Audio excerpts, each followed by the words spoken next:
I am fortunate enough to work with our next speaker at Open Minds magazine. Michael Schratt is an aerospace historian and a draftsman. And so you have seen him on lots of television shows because he's an expert in black projects. He also has recently interviewed Dan Burisch at length because Michael will make 3D renderings of various black project planes and also UFOs and things like that. And so what he did was talk to Dan so that we could render in 3D some of what he alleged to have seen at an area, secret underground base near Area 51 called S4. So these graphics are great, and Michael's going to give you in detail everything that Dan Burisch told him. So please help me welcome Michael Schratt. Thanks a lot. Okay. Good morning, everyone. First of all, I want to thank Open Minds for giving me the opportunity to join all of you today. And what I'd like to do for you this morning is give you a brief overview of Project Aquarius and give you some specific details regarding the interaction that Dr. Dan Burisch had with an extraterrestrial called J-Rod. And we've got some very quick announcements before we begin here. Number one, the information, drawings, and illustrations highlighted in this presentation originated from directly the testimony and direction of Dr. Dan Burisch. So in other words, I didn't make this up. This comes directly from Dr. Dan Burisch. He will be available after this presentation to address all your questions. And number two is a disclaimer. The drawings and computer-generated forensic composite illustrations shown in this presentation do not conform 100% to Dr. Dan and Marcy's testimony or descriptions and should be considered strictly as a visual aid specifically designed to give the general public an overall idea of what the S4 facility looked like. So in other words, I didn't get this 100% correct. There are some minor errors here and there in the renderings, but it's definitely sufficient to give all of us here today a good understanding and visual aid regarding what the S4 facility looked like. Now this is the breakdown of what we'll be talking about today. I'll give you a background of Dr. Dan Burisch. We'll be discussing level 4-1. We'll be talking about walking the line. We'll describe what that actually means, what it pertains to. I'm going to give you a virtual blueprint floor-by-floor walkthrough of the 9 hangar bays and all the way through the facility. We'll consider the extraterrestrial and alien craft because there is a difference. We'll talk about the Roswell craft. We'll talk about the propulsion research laboratory at S4. We'll consider the catwalk, the files department, and the cafeteria. For level 4-2, we'll consider Project Sidekick, the weapons research and development, Alice in Wonderland Rabbit, this is a good historical note, Looking Glass Device, Stargate's ERBs or Einstein-Rosen bridges, the doctrine of convergent timeline paradox. Dropping down to level 4-3, we'll consider the MJ-12 residential suites, the boardroom, the culture department, and analysis department. 4-4, we'll look at the weighing pads, the biocontainment labs, badge board, and decontamination procedure. And finally, on level 4-5, which is the lower floor of the facility, we'll consider the clean sphere, the scissor lift, the lighting, the iris aperture, the kick plates, airlock, and the test, which is the totally encapsulated suit. So that's the layout of what we'll be talking about today. So who is Dr. Dan Burisch? He was the youngest person ever to be elected into the Los Angeles Microscopical Society. And in 1985, he received his bachelor degree in biological sciences, and in 1986, a bachelor degree in psychology.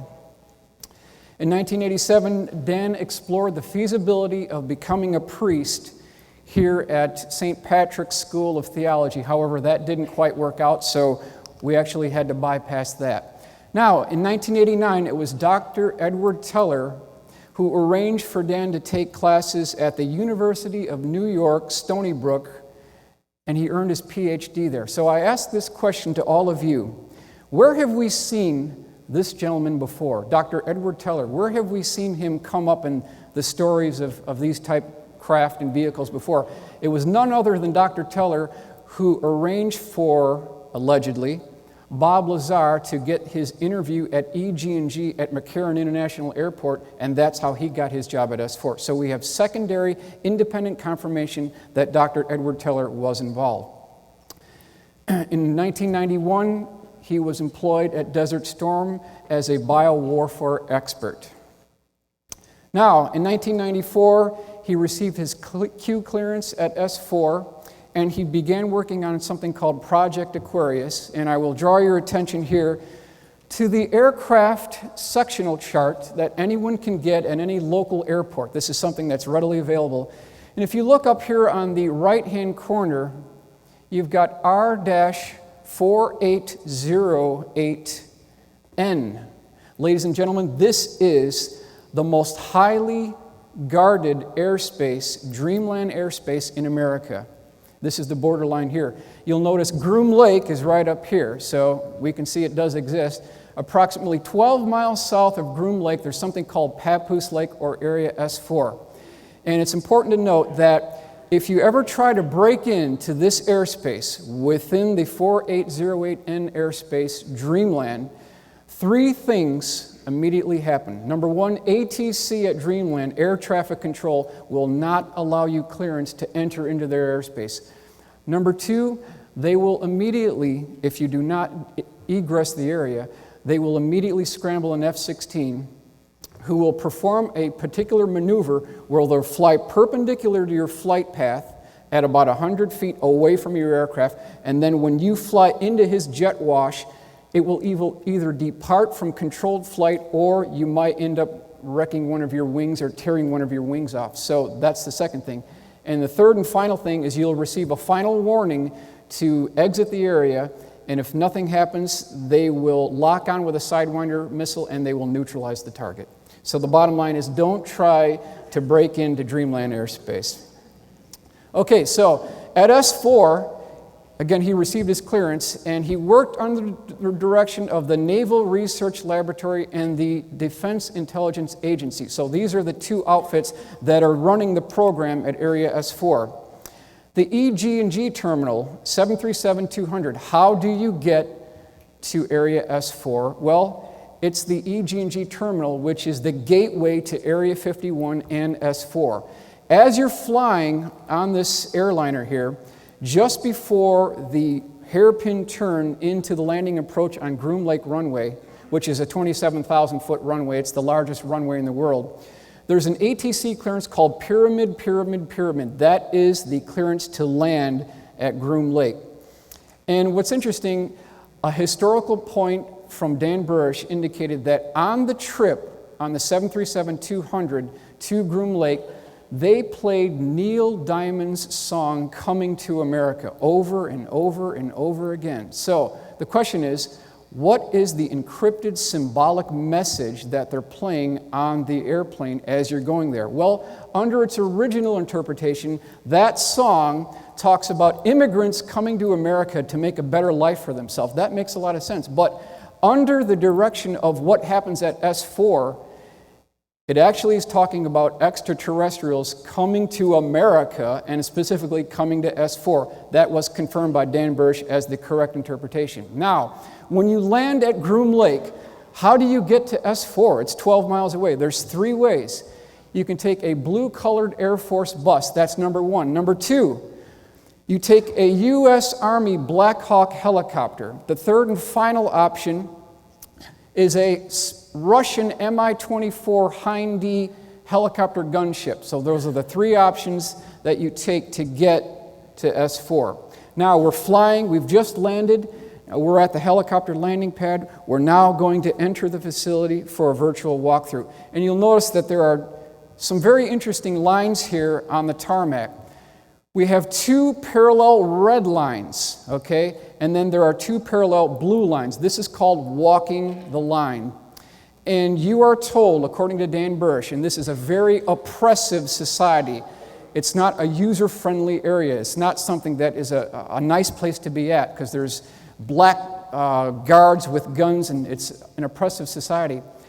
You are told to follow the blue lines and do not breach the boundaries of the red lines, because if you do, ladies and gentlemen, they will shoot you. That's the level of security that we're talking about here. Now, we're entering the facility, and you'll see this swinging door to enter the facility. It turns out that that is actually incorrect, so we've made the correction. The actual door to get into the S4 facility is none other than a double sliding glass door with an indented receptacle, which is circular. You turn that to the right, that's how you get into the facility. Very similar to what you would see on your patio door. Now we've got the layout. We start at the top, it's 4-1. Second floor is 4-2. We've got 4-3, 4-4, and 4-5. We flip to the AutoCAD rendering to give you an idea of what that facility looks like. Keep in mind that anything below 4-1 is all underground. Now, Area S4, 4-1. This is the blueprint that I was able to put together under the direction of Dr. Dan Burisch. And if the first thing that happens when you walk in this facility, you enter that door, what you see is this long hallway here, very long hallway. It has the same type line configuration or stripes on the floor. To the left, you'll see a red line. You cannot go to the left. On the right, there's a blue line. You can get access to that. So we're walking up here. The first room to the left, ladies and gentlemen, is actually the avionics lab. Just beyond that is the propulsion systems lab. Over here we have a files department, and we have something called the briefing room. This is a very important room, the briefing room. Why? Because there's something called King Tut's, or training update tapes, and they have something called blue 3-ring DTIC binders, which is Defense Technical and Information Center binders. So I just submit, we've all heard this thing about Carl Sagan stating that extraordinary claims require extraordinary evidence. Well, here's where the evidence is. In this facility, they not only have the hardware, but they've got the tissue samples, they've got the motion picture film reels, they've got the high visual digital audio tapes. It's all here. This is what we're looking for. So, on the far western wall, on the interior of each of the 9 hangar bays, there is a 4-1 in red paint circled by a red circle. So that indicates that you are at Area S4, Floor 1. That's the significance there. The first hangar bay, which is right here, this is hangar bay number 1, was none other than Bob Lazar's sport model, or a P-45 sport model. Hangar bay number 2, we believe to be the exact same vehicle, or possibly an ARV, alien reproduction vehicle. Hangar bay 3, ladies and gentlemen, was the Roswell craft, which was covered by a tarp, so Dan didn't get to see the entire configuration, but it was the Roswell craft. Next we have, in the next hangar, which is number 4, is the P-52 Orion craft. The next hangar bay 5 was empty. Hangar bay 6 contained a man-made F-22 conversion, or sort of a dog and pony show of what was in hangar bay 3. So it was a man-made version of the Roswell craft. Up here we have, it's believed to be the 1953 crash retrieval in Kingman, Arizona. That was what was in the next hangar, which is 7. Hangar bay 8 contained a black isosceles triangle that was nicknamed the licorice drop. Hangar bay 9, ladies and gentlemen, was empty. So that's the layout here. Up on the left-hand corner, I've got a very crude gymnasium lighting. That's the important thing to remember. When you're in this facility, it's not impeccable lighting on the first floor, so that's why we have that. Moving over to the right, we have the biohazard suppression area. We have the overflow files department, and then we have the communication area, and then you'll look over to the bottom right here is the meals ready to eat, or the cafeteria, and you'll notice here that the different colors indicate the compartmentalization of the people who work on different programs at Area S4. So if you work on Project Sidekick, or if you work on Project Galileo, you sit in the red area. If you work on weapons research, you sit in the black area. As we mentioned, orange area is Project Looking Glass. So what they're doing is they're quarantining the employees and engineers who work on the different programs so that these things remain secret. Okay, so this is a far look down of the main hallway. As soon as you walk in, you see that red stripe and the blue stripe on the right-hand side. We've got the avionics lab and the propulsion system labs on the immediate left-hand side. Now, right to the left, there is an I Want to Believe poster, confirmed by Dr. Dan Burisch.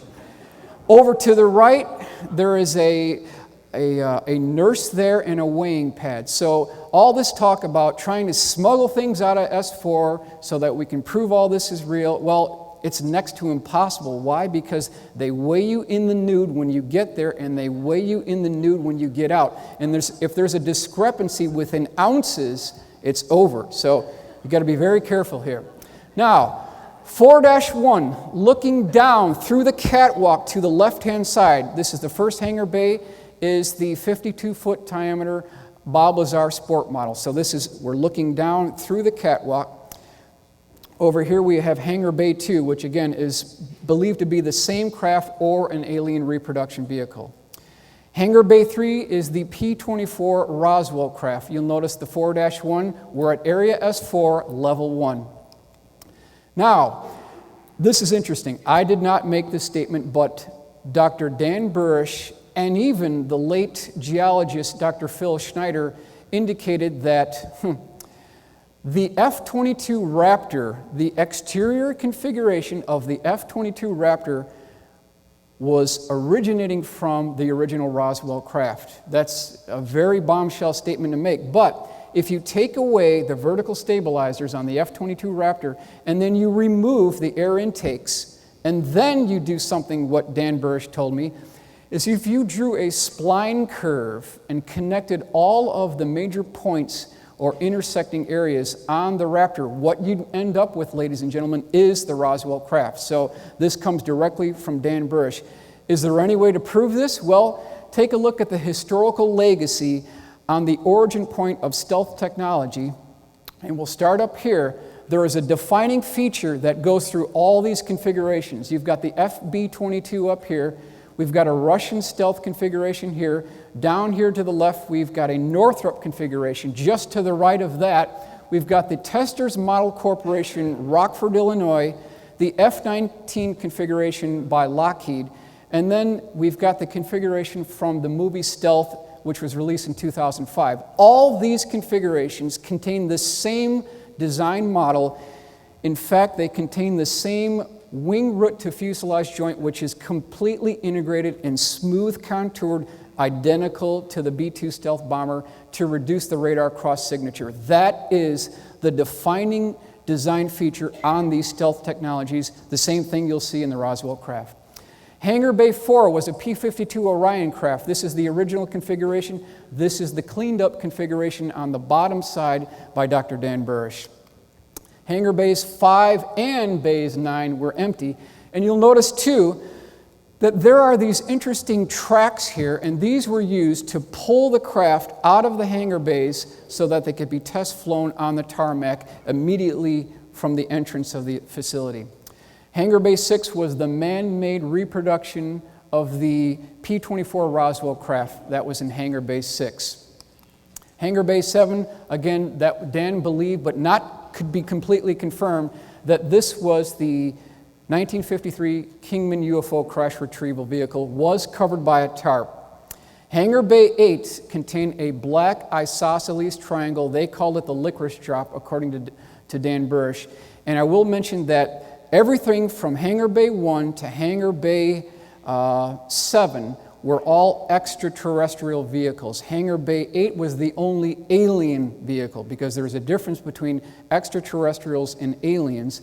And according to Dr. Dan Burisch, the exterior configuration, or what it looked like when you saw this craft, it looked like a black liquid mercury that you could fall into. It was a very unique surface texture on this particular craft.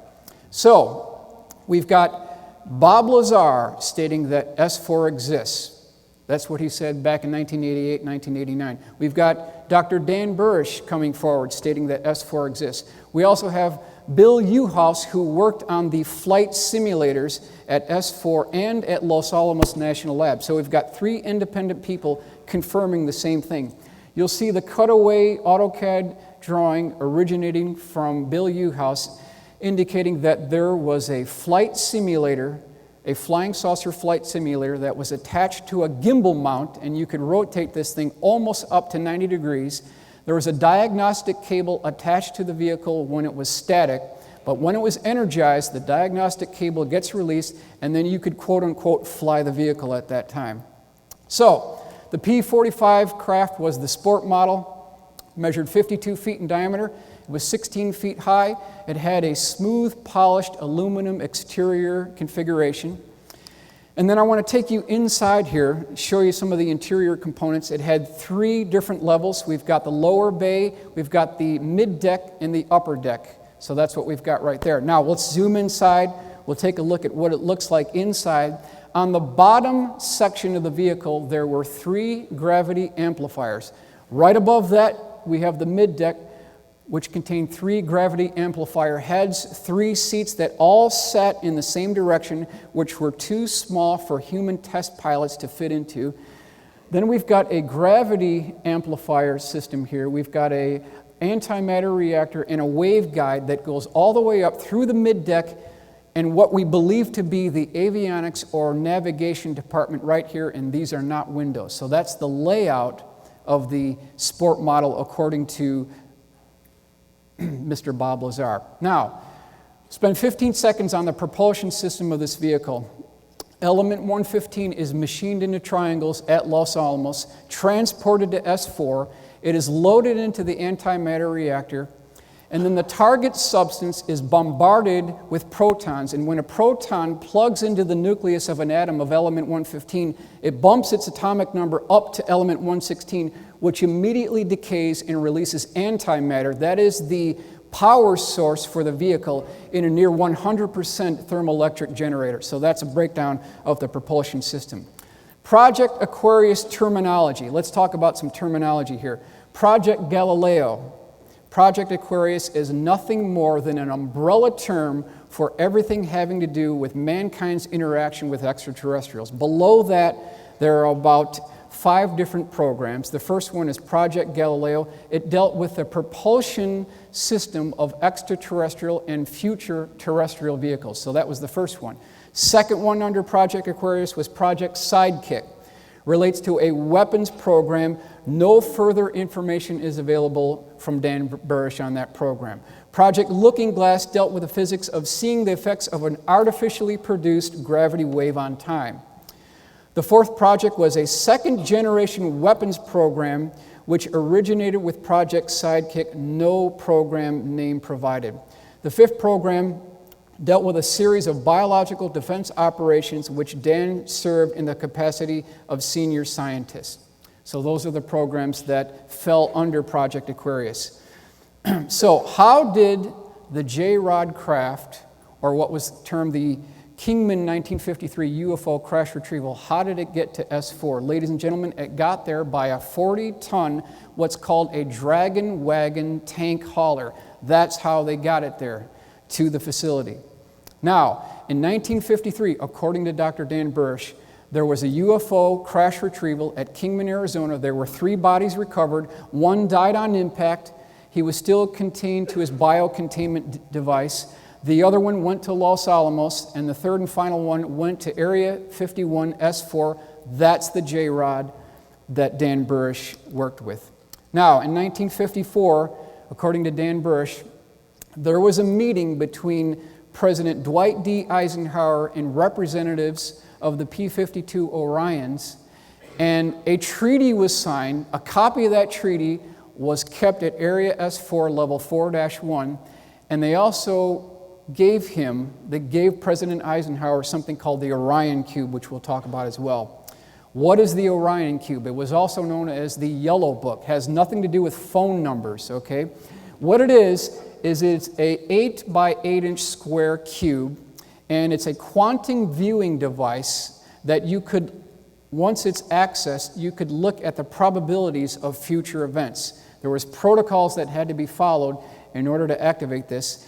And at one time, it's believed that this cube was stored at level 4-1. Later, it was moved to the Scottish Rite Masonic Temple just outside Washington, D.C. From that point further, we don't know where it is. So that's the lineage of the Orion cube.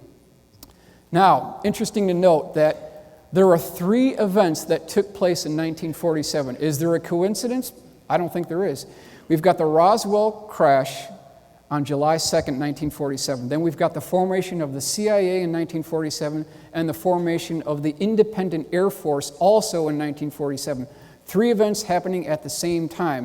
In 1952, it was the National Security Agency who, according to the CIA, had improper intelligence, so partial majestic control of Project Aquarius was handed over to the, quote, new boys on the block because they came after the Central Intelligence Agency. So there was this animosity that continues today between the Central Intelligence Agency and the National Security Agency.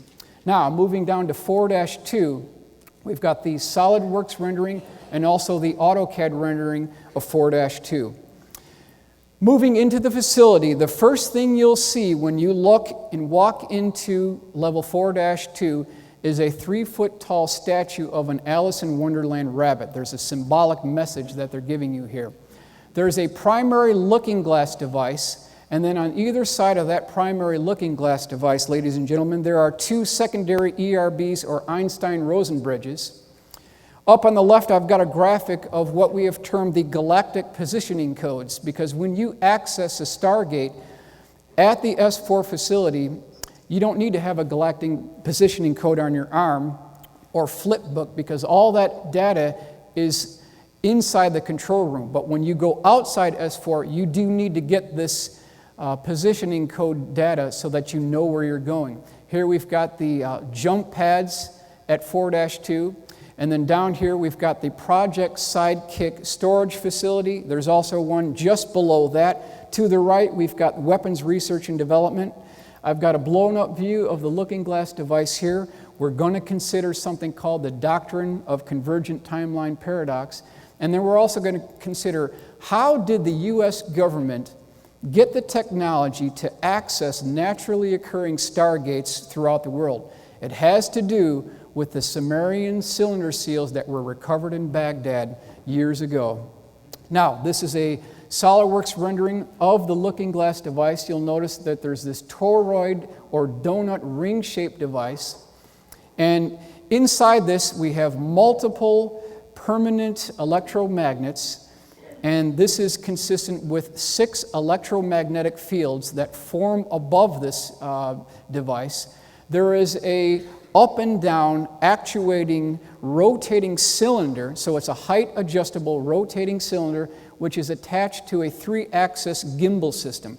That's the general layout of the looking glass device. Now, what does this thing do? Well, it can actually warp the fabric of space-time, both forwards and back, and you can actually see the probabilities of future events. That's the primary function. However, there's a secret to the looking glass device, which Dan Burisch has told us.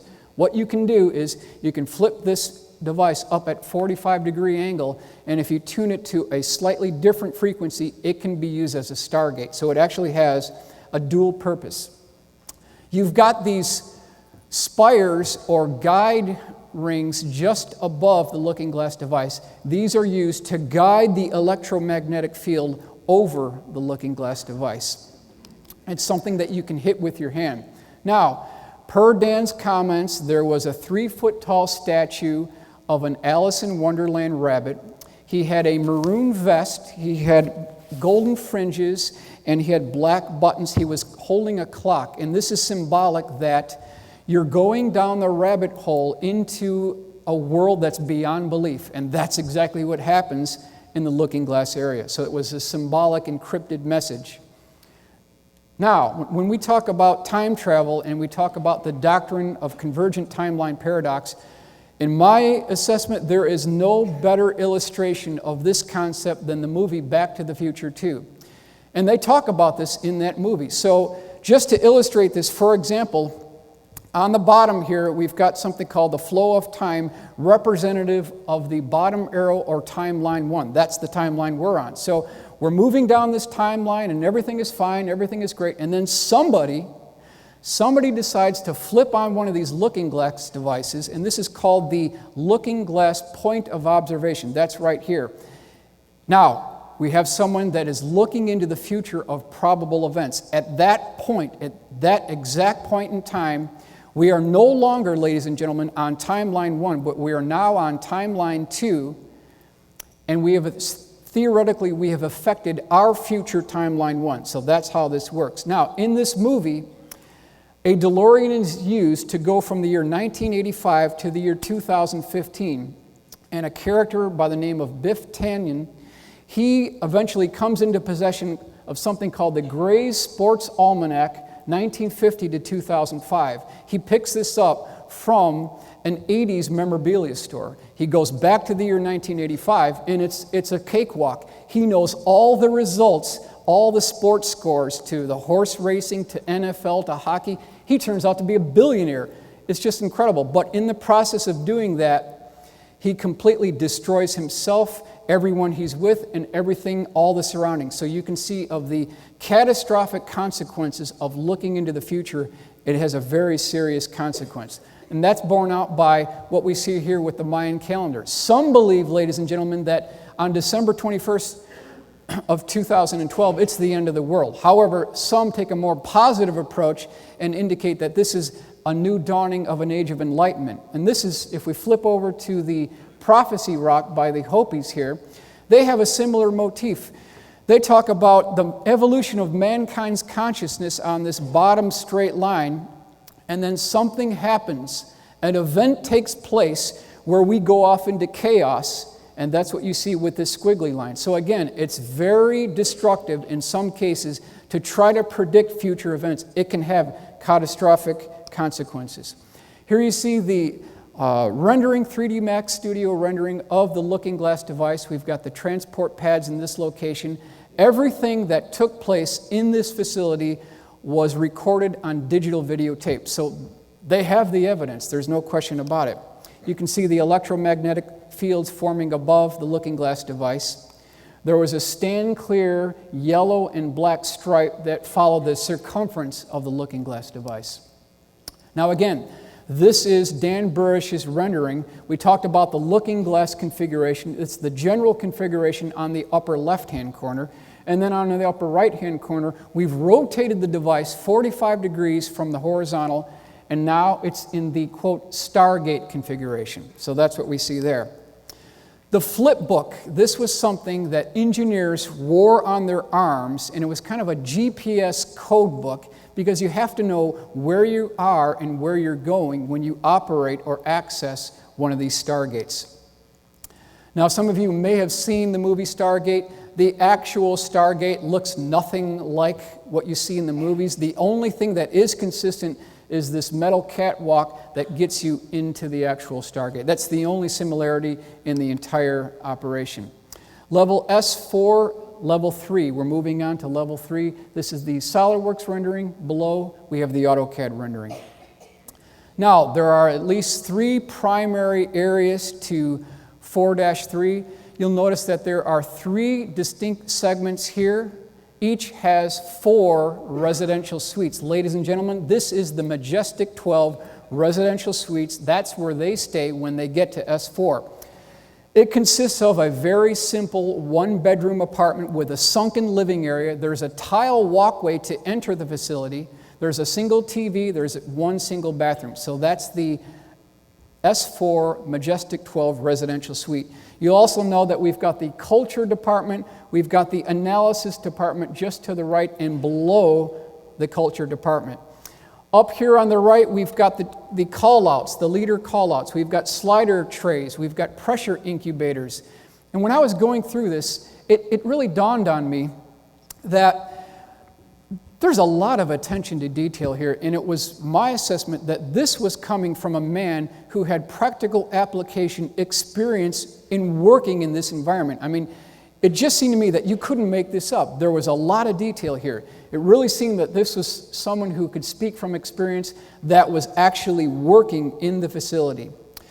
Now, level 4-4, that's where we're moving on to now. A number of primary areas here. We have the badge board. This is a blow-up of the badge board on 4-4. We've got a meeting room or a board room in that facility. There are multiple biocontainment labs in level 4-4, and we'll zoom in and blow up that area right here. These are the decontamination areas, and Dan Burisch's desk at S4, level 4-4, was right in this facility right here. So again, the level of attention to detail to me was just astounding. Really seemed like someone who was actually working there.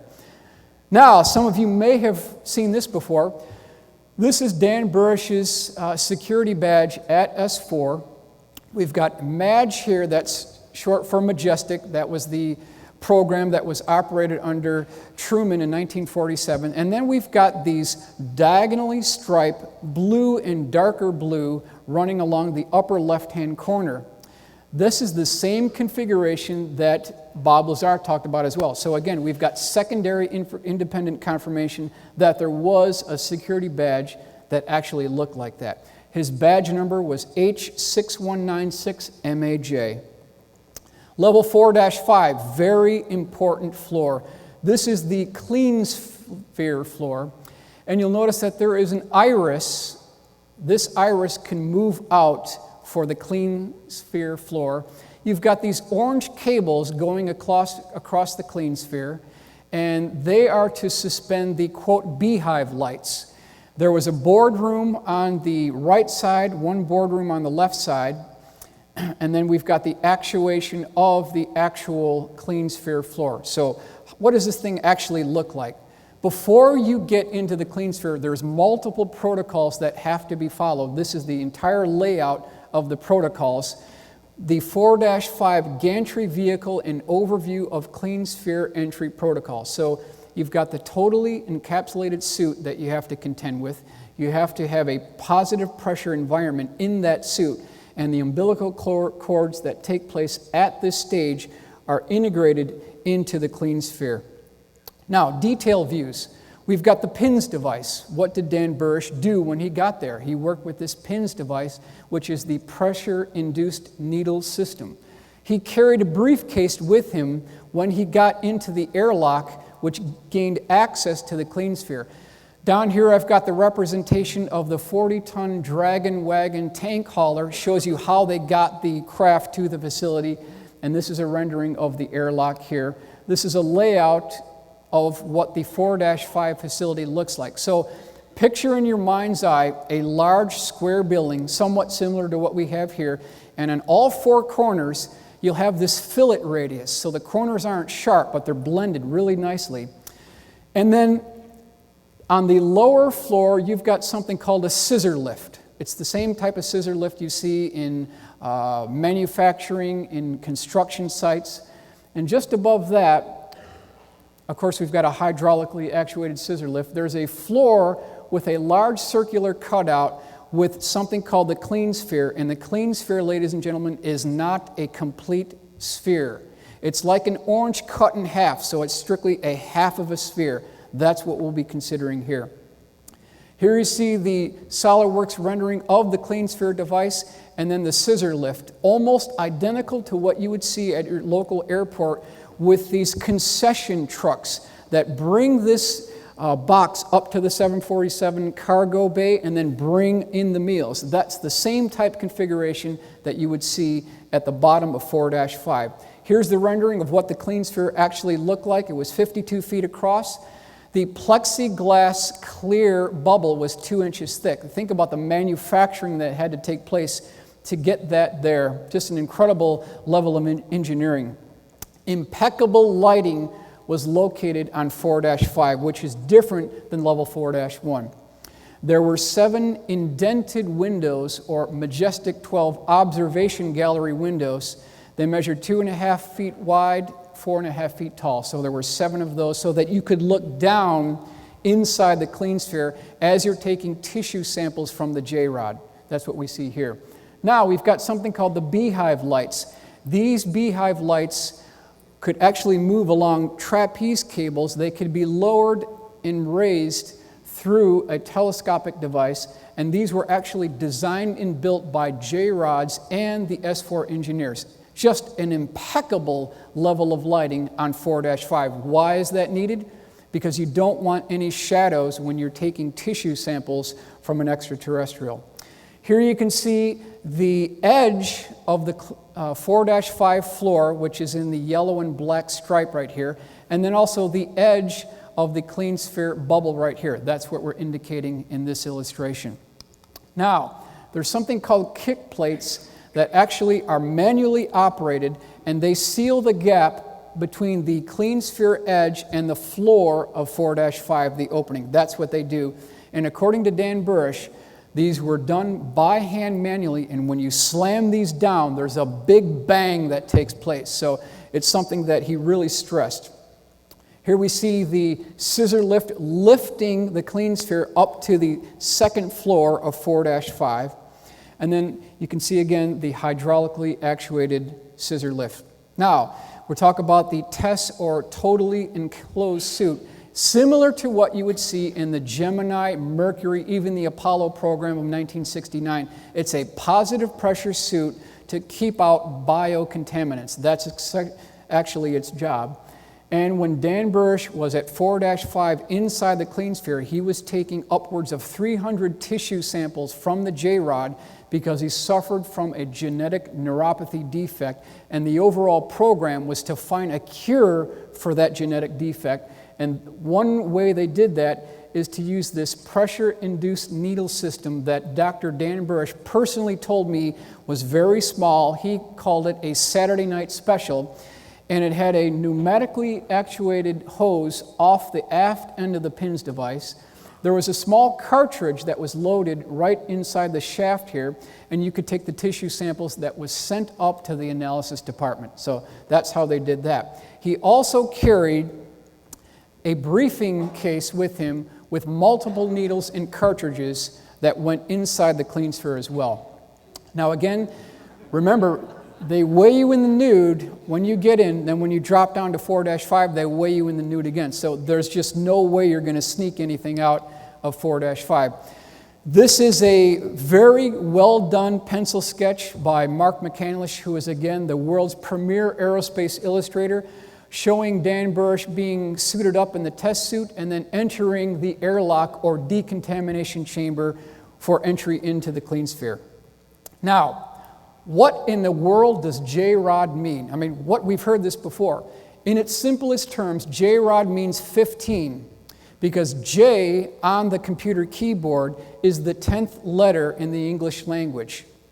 The dash or rod was symbolic of the Mayan glyph that indicated the number 5. So you put those together, you get 15. That's also symbolic because he traveled from 15 light years away to get to Earth. So that's the definition of J-Rod and how he got his name. Now, 2 quotes from Dan Burisch that are very important. He said, "I have never met an alien, but I have met an extraterrestrial. The difference being that an extraterrestrial such as a J-Rod is actually a future human and therefore shares a same human lineage. A true alien, on the other hand, would bear no such human lineage." So that's the difference between an extraterrestrial and an alien. Now, when he was working there, you can see him with the PINS device taking samples from the J-Rod. And he was called Kaela, a little bit of description of what he looked like. He measured 3.5 feet tall. He had dark brown appearance, very black inset eyes, a disproportionately large head. He had a small nose, long arms, and no teeth. Interesting to note that the designation for this particular J-Rod was EBE-53AZ2.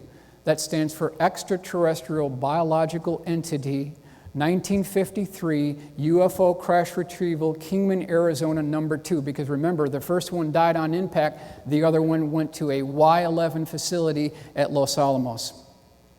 Now, during one of these tissue sample sessions, Remember, you have to follow a certain protocol to approach this J-rod. You have to raise up your right hand, the J-rod raises his right hand, and then you take multiple bride steps together, and then you meet in the center. During one occasion within the clean sphere, the J-rod, who was known as Kayla, he broke the protocol, rushed Dan, and they had developed a friendship at this time. So this had never happened before, and he wasn't under attack, but Dan Burisch was startled about what took place. He stepped back and accidentally caught his boot of the total encapsulated suit on the grid structure of the bottom of floor of 4-5, and he tripped over backwards on his oxygen tank, and the J-rod proceeded to infuse into him a tremendous amount of material having to do with future events. So it's incredible what took place inside the clean sphere. This is an illustration by Mark McCandless showing the decontamination process within the airlock for entry into the 4-5 facility. Now, again, how did they get this technology to access these naturally occurring stargates? Ladies and gentlemen, they got those from the Sumerian cylinder seals, in some cases from the Baghdad Museum. Now, what you'll do here is you'll take a piece of wet clay and you'll roll that over the clay, the cylinder seal, and you'll end up with this positive relief. Now, according to Dan Burisch, what the government figured out how to do is you take a mirror, go right down the center line of one of these glyphs, and you get a mirror image, which is nothing more than a blueprint on how you access these naturally occurring stargates. That's how they did it. That's how they did it. Now, in 2003, something interesting happened. J-Rod was moved from his position within the Clean Sphere 4-5 facility. He was flown to Abydos Temple, which is down the Nile River. Perhaps some of you have been there, actually. And remember, he has to be in his own positive pressure atmospheric environment or he'll die. So they ended up building a stroller for him. And this is Dr. Dan Burisch's illustration of what that stroller actually looked like. And recall, too, that they were friends at the time. So Dan Burisch was sad that J-Rod could not go home to his family and be with his family. He had a compassion for him. So in this act of compassion, during the accessing by the government of one of these naturally occurring stargates at Abydos Temple, Dan Burisch thrust forward that stroller and pushed Kayla into this stargate, sending him home. However, Dan and the stroller device were kicked out. He got into a lot of trouble for this, but it was an act of compassion on Dr. Dan Burisch. There is a very interesting piece of nostalgia at the end of Groom Lake Runway, according to Dan Burisch. There is a sign there that has multiple arrows pointing in every direction, and the sign says home. And this is a symbolic message that what takes place at S4, perhaps Groom Lake, home is underground, it's in outer space, it's north, it's east, it's west, home is everywhere. There's a symbolic encrypted message being employed in this symbol here. So, ladies and gentlemen, I think it's really important that we honor the courage that Dan Burisch had to come forward and give us this information regarding the specific details of the S4 facility and providing all of us a potential for a very bright future which is on the nearby horizon, and I want to thank you for your attention.